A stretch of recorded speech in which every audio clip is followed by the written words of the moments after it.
I'm San Antonio Fire Chief Charles Hood. Marvin, I'm starving.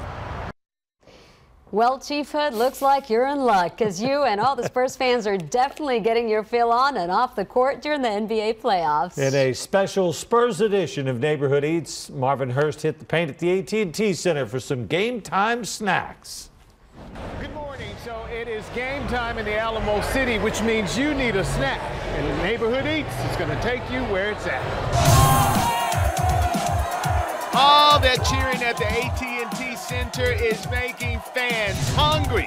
Don't worry, Aramark and Chef Tony Domang got you covered. I did a little, call it Southwest Tex-Mex. He took Neighborhood Eats on a taste test tour. He started us off with their double pig, mac and cheese, pulled pork, bacon, and fried onion.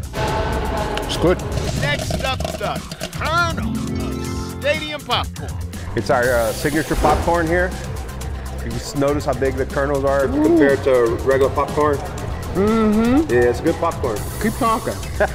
We do 2 types of fruit cups. I do one, it's fresh pineapple with mango and a little bit of kiwi.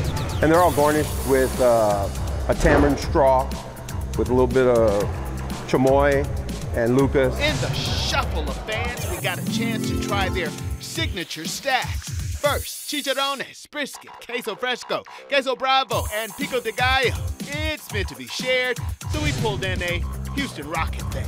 We got to feed the Houston fans because they're going to lose. That's really good, man. It's really good? Yeah. In San Antonio, we say que rico. Que rico. Que rico. You learned. Next up, inspired by a dish from Minute Maid Park, a pound of fries, green chili chicken, queso, sour cream, pico de gallo, and queso fresco. What do we say? Well, this is the Houston one. In Houston, we say it's really good. Que rico, buddy. Que rico. Que rico. Okay. Did I say it right? No. Oh, so many things on this menu, so little time. We've got to put these boots on the ground and get to the game. Thank you so much for this recommendation. If you have another one, all you have to do is hit me up on our Kids Spies Facebook page or send me a tweet. Just don't forget to hashtag it at Kids5 Eats.